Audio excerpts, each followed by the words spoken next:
Wandering Mind, Anthology, by Timothy Banfield. Copyright 2025, Timothy Banfield. All rights reserved. The Line. I was still in my infancy as a god, so I chose to craft the most basic of worlds. A universe with only one spatial dimension. A single, absolute axis. One dimension. Two directions. One reality. I crafted it not out of ambition, but restraint. I was young then, still testing the edges of my potential. I didn't want complexity. I wanted purity.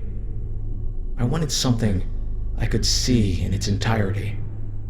This world I call the Line. It has no depth, no height, just width. It is an infinite sequence of locations, each connected only to the one ahead and the one behind. There is no beside or above, only before and after. Moving is a matter of sequence, not position. To exist in the Line is to live in unbroken adjacency.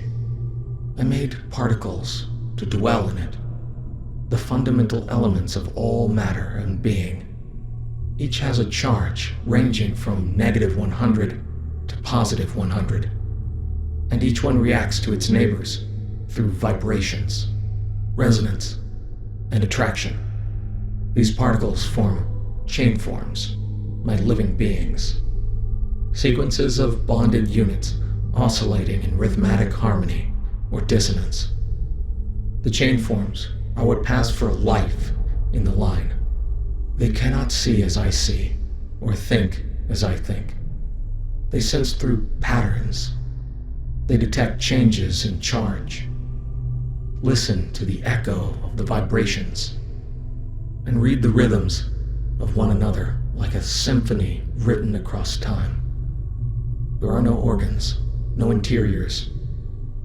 Everything they are is exposed. Everything is surface, for there is no room to be anything else.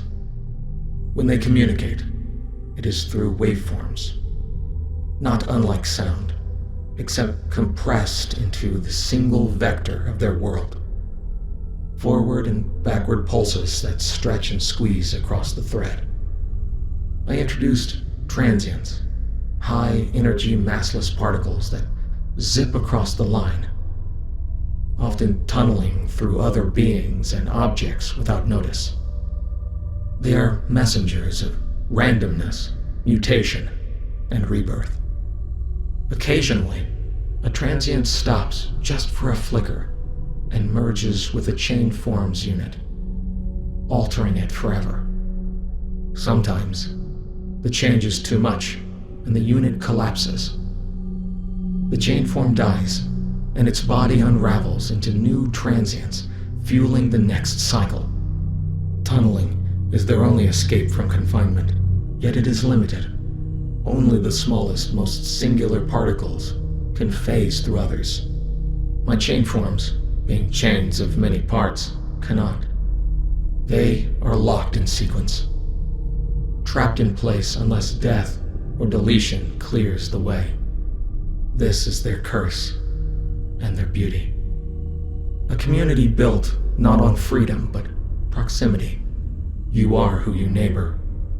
There is no hiding, no secrets, just sequence.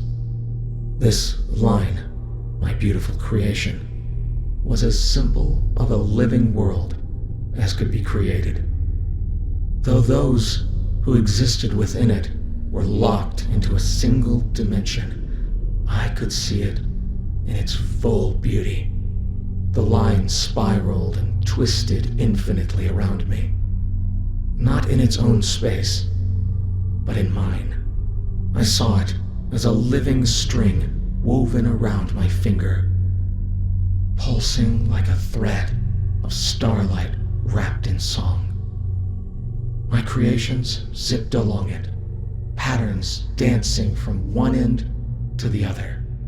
They were beautiful creatures. They interacted with each other in such fascinating ways. They could not move freely or reach beyond the limits of their chain, but they felt. Oh, how they felt. Through every ripple, every vibration, every collision of charge. Oh, how I would love to join them, play with them, talk to them. But it was impossible. My many dimensions couldn't fit within their world. If I entered it, even with the smallest finger of my being, the entire fabric would distort, collapse, or burst from the pressure of too many axes. I tried to let them know that I was watching them, that I loved them. But all I could do was cause ripples, surges of inexplicable energy that spread like storms through their line. My affection, when translated into their physics, became anomalies, distortions, unexplained sensations. Some believed the ripples were messages. Others thought they were hallucinations. The clever ones built myths. A few tried to replicate my pulses. I saw them tap their bonds in rhythm, trying to echo my call. One chain form even created a signal so close to mine, it made me weep. They called it hope. But even that one, like all the others, eventually decayed.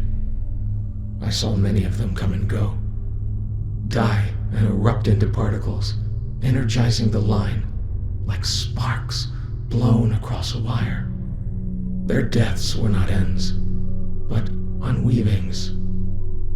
Their charge dispersing, their patterns fragmenting into new beginnings.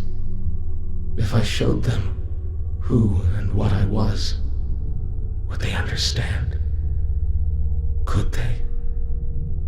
What would it mean for a being made of linear touch to confront a presence who could reach around them, above them, without moving in either direction? Could I take one of them and lift it into my dimension? I tried once. It was a single unit, lost and severed.